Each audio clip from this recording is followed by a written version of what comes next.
بسم الله والصلاة والسلام على رسول الله وعلى آله الطاهرين أما بعد اللهم اشرح لي صدري ويسر لي أمري واحلل عقدة من لساني يفقه قولي. Donc peut-être que vous suivez l'actualité d'un certain Mohamed Al-Faïd qui donc est marocain et qui s'exprime dans le domaine des plantes. J'ai parfois peut-être mis ces vidéos, en tout cas j'en ai regardé à l'époque quelques-unes, ça m'arrive souvent.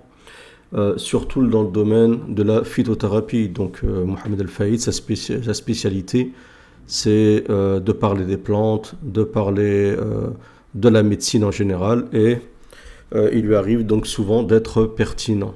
Par contre, lorsqu'il parle de religion, c'est catastrophique. Donc il a dit quelque chose qui a fait un grand tollé au Maroc en disant qu'il n'y a pas de savants, qu'il n'y a plus de savants.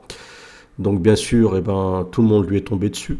Ça fallait s'y attendre. Ensuite, une autre vidéo qu'on va voir où il se moque un peu et nie le fait que le prophète sallam ait fait l'ascension en passant par des portes, abouab, les portes du ciel. À chaque fois, donc, on frappait sur la porte et la porte lui était ouverte lorsqu'il était accompagné de Jibril alayhi salam. Et ensuite, dans une autre vidéo, il dit que le Cheikh Albani rahimahullah était chiite et il dit faites attention. Alors là, vraiment, c'est la grande catastrophe. Tout le monde, tous ceux qui ont ne serait-ce qu'un peu de connaissances concernant le Cheikh Albani, savent très bien que Cheikh Albani n'a rien à voir, mais vraiment rien à voir avec le chiisme. La chose qui était reprochée au Cheikh Albani par beaucoup, c'était qu'il était restreint dans la science du hadith sans être spécialisé dans la science de la jurisprudence al-fiqh. Mais hormis ceci, on ne peut pas accuser Cheikh Albani rahimahullah d'être dans chiite ou autre. Donc on va commencer par regarder cette courte vidéo, ensuite je vais réagir. Bismillah. الآن لا زال الناس يقولون لماذا تهجم على العلماء؟ لا زلت أقول ليس لدينا علماء واللي راجل يطلع. Donc il dit, qui dit qu'il y a une ligue des savants, il n'y a pas de ulama, et celui qui est savant, il monte. Et bien sûr, il y en a beaucoup sur Internet qui sont proposés de débattre avec lui. Ils ont fait des vidéos, ils ont dit je suis présent, viens, si tu veux que on débat, on débat. C'est pour ça qu'il faut faire attention quand vous faites des défis comme ça. Il faut avoir les épaules larges, et on va écouter ce qu'il dit. ولا تظنوا أن الدكتور فايد يتكلم عن فراغ أو يتكلم عن جهل. Donc il dit ne pensez pas que Faïd parle à partir du vide ou parle comme ça, d'accord. وإلا طلع لي شي عالم غادي ندمو. Il dit s'il y a un savant qui monte, je vais le faire regretter. C'est chaud de dire ça quand même. أنا قلت ليس لدينا علماء ليس لدينا علماء. Donc j'ai dit il n'y a pas de savant, il n'y a pas de savant. نقطة على السطر. Donc point à la ligne. صافي غنطليو طليتنا بالدارجة.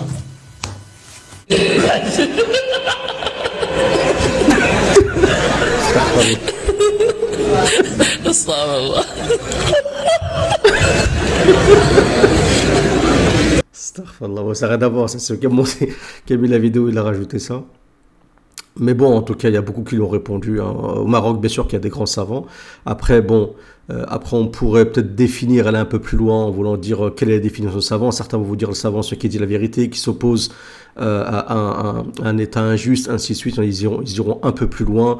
Un savant, c'est quelqu'un qui a la connaissance de la science, mais aussi de tout ce qui est kaouni, donc des sciences, et aussi qui est connaissant de la politique et du waqi' et de la réalité. Donc certains pourraient élargir, mais en tout cas, si on parle de science à proprement dit, de connaissance, d'accord, de la jurisprudence, dans le dogme, dans la science du hadith, dans toutes les sciences liées donc à la religion musulmane. Bien sûr qu'au Maroc, il y a des grands savants et des familles de savants, hein, d'accord,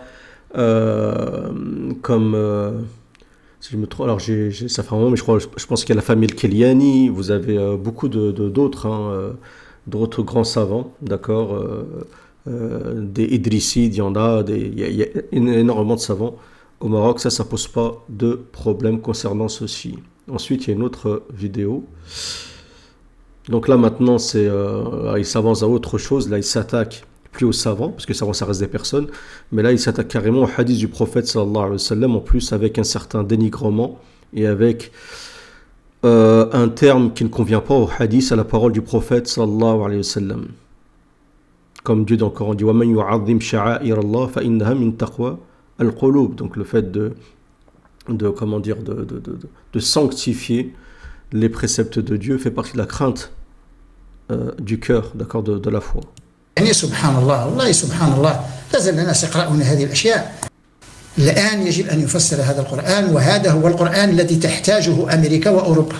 Donc il dit encore les gens continuent à croire à ceci. Aujourd'hui, on a besoin donc d'un exégèse du Coran, et c'est ce Coran qu'ont besoin les Américains et les Européens. Alors, je ne sais pas ce que font les Américains et les Européens là-dedans, d'accord? On n'a pas besoin des Européens ni des Américains, et je ne vois pas en quoi les Européens et les Américains pourraient avoir besoin du Coran. Bien sûr, ça pourrait leur servir si ils arrêtaient d'être orgueilleux vis-à-vis du Coran, mais hormis ceci, le musulman n'a pas besoin, les Américains n'ont rien à faire là-dedans. Et il dit pas dans notre Coran, d'accord? Et quand il dit dans notre Coran, c'est dans le Coran que nous lisons et que nous comprenons, que la masse des musulmans comprennent. Il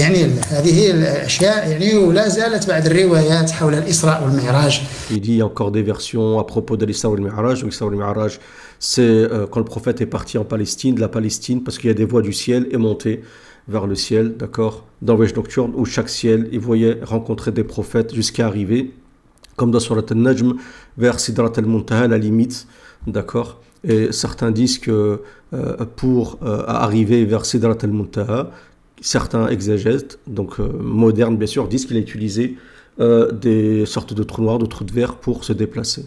Que c'était aux portes d'un trou noir et que là, l'ange Gabriel ne pouvait pas, il y avait une limite.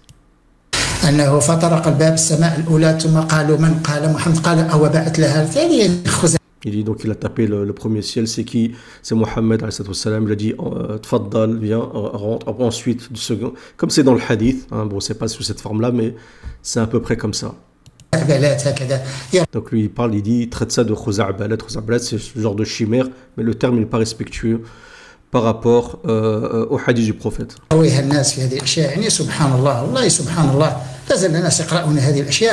dit encore, les gens continuent à croire ceci en voulant dire voilà, c'est sa façon de penser, lui, c'est un peu les gens qu'en fait, c'est quoi son problème? Lui, il est dans les plantes, donc il étudie sûrement, il s'intéresse à la politique, aux sciences. Donc les gens, quand ils voient l'avancée de l'Occident, eh ben, ils ont un complexe, d'accord? Ben, ce complexe, qu'est-ce qu'ils font? Ils le remettent sur le dos de la religion, d'accord? Il y en a certes qui sont stupides à cause de leur mauvaise compréhension de la religion, ça c'est une chose, c'est malheureusement une grande masse dans une grande partie de la Ummah, ça c'est une chose, d'accord? Mais la religion n'a rien à voir là-dedans, la religion elle t'a jamais dit reste stupide, ne fais pas d'études, ne fais pas ce que fait l'Occident. L'Occident ils ont suivi Asbab, comme l'a fait Dhul Qarnayn, d'accord, comme Dieu dans le Coran qu'il a dit, qu'il a donné min kulli shay'in sababa, il a donné la cause de toute chose à Dhul Qarnayn. Dans toute chose, il y a des causes, il y a des sabab. Les kofars, ils ont compris ça, ça fait un moment qu'ils sont réveillés et qu'ils ont étudié les asbab, et c'est comme d'autres pays, puis ils avancent, c'est tout. Les musulmans doivent faire la même chose, d'accord? La religion n'a rien à voir là-dedans. C'est pas parce que tu es croyant qu'automatiquement les asbab, t'es pas Dhul Qarnayn pour que les asbab descendent du ciel et que tout te soit donné sur un plateau. Il faut que tu fasses ce que font les kofars, étudier, réfléchir, et tu verras que tu réussiras comme on réussit. Donc les Occidentaux. Donc il y a une sorte de complexe qui fait que les gens maintenant ils se disent ouais, notre retard, ils prennent de la religion, c'est à cause de la croyance au djinn, c'est à cause de la croyance à l'invisible, au dogme, aux anges, ainsi de suite. Ça n'a rien à voir. Ça n'a rien à voir. Le premier verset qui est descendu sur le prophète sallam, c'est Iqra. Dans l'islam, il y a tout qui nous pousse, qui peut nous pousser, d'accord, à étudier, à la science, à être intelligent, à tout ça. Après, bien sûr, certes, il y a des gens qui n'aident pas, qui ne vont pas dans ce sens-là, des prédicateurs qui essayent de vous pousser vers le bas, ça c'est un autre problème, d'accord? Mais ce n'est pas le problème de l'islam. C'est pas le problème de l'islam. Donc, bien sûr, il y a beaucoup de personnes qui lui ont répondu. Et donc, il nie, donc le prophète, quand il s'est déplacé sur le Mi'raj, qu'il y a des portes. D'accord? Donc, je voulais juste vous, vous montrer quelques versets concernant ceci. Voilà. Donc dans le Coran, d'accord. Là vous avez le hadith, il est connu que le prophète quand il montait, donc c'est souvent utilisé la formule de frapper à la porte. Par exemple, les chiites à l'époque, souvent dans les livres, quand ils veulent vous dire de vous repentir de de vous plier devant Allah Azza wa Jal. Ils vous disent de frapper à la porte d'Allah Azza wa Jal. Ça, c'est métaphorique, c'est une métaphore en vous disant, eh ben, suppliez Allah Azza wa Jal, demandez son autorisation, parlez-lui, repentez-vous devant Allah Azza wa Jal. Et dans le Coran, on retrouve cette notion de porte, d'accord, dans les cieux, lorsque le prophète a fait sur le Mi'raj, donc lui dit, il nie le fait que le prophète déjà a fait l'ascension, ce qu'on appelle Al-Mi'raj, c'est le fait de, comme un ascenseur, hein, vous montez. Il y a des étages, d'accord, comme il y a 7 cieux, et énormément de choses liées à ce sujet. C'est un grand sujet et je trouve très intéressant. Surtout aujourd'hui, quand vous alliez ceci à la science, c'est encore plus intéressant.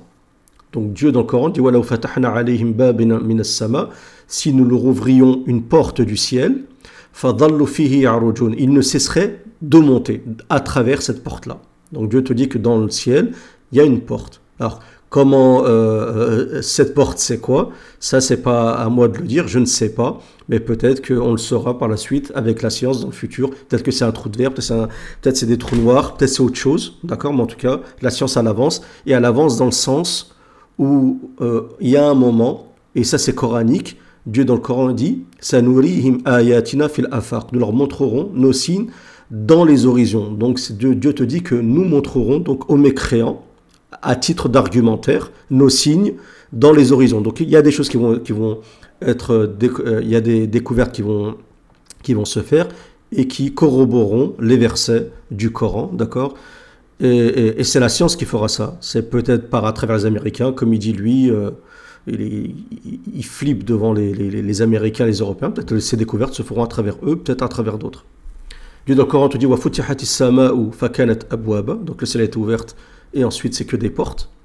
Dieu te dit wa anna lamasna as-samaa fawajadnaha muliyat harasan shadidan wa shuhuba.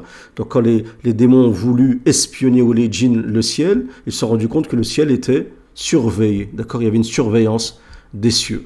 D'accord, donc on sait aujourd'hui, en plus, il y a plein de choses en ce moment vis-à-vis des ovnis, ainsi de suite, et on n'a jamais mis l'hypothèse, comme on avait dit hier, que peut-être, hormis les djinns, il peut y avoir aussi les anges. Ça, on ne le sait pas.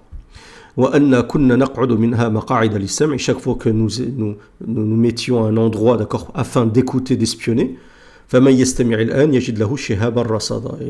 les anges, ils recevaient des étoiles filantes, comme les étoiles filantes, pour être chassés. Ça ne veut pas dire que toutes les étoiles filantes sont liées à ça, mais c'est pas comme chaque fois que le coq fait un bruit qu'il voit un ange, mais c'est l'île Aghlab, pour la majorité des cas. Dieu dit si nous ouvrions une porte du ciel, il ne cesserait d'y monter. Regardez ici le terme en arabe, c'est ya'rujun, comme le mi'raj, d'accord, c'est le fait de araja ila sama, donc c'est le fait de monter, d'accord. Dieu te dit la qalu innama sukkirat absaruna, d'accord, nos yeux ont été voilés.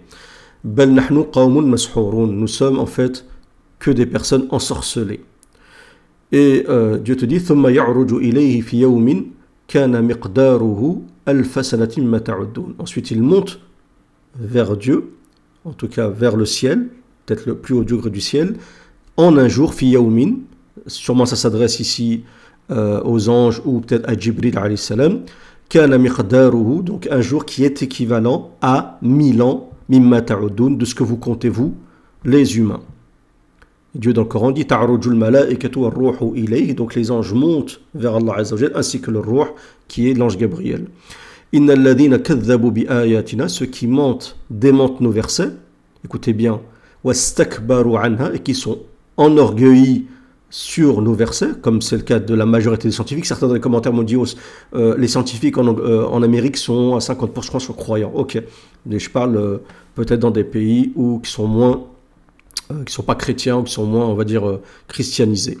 Wastakbaru anha, et qui sont enorgueillis sur ces versets. La tufattahu lahum abwab as-sama.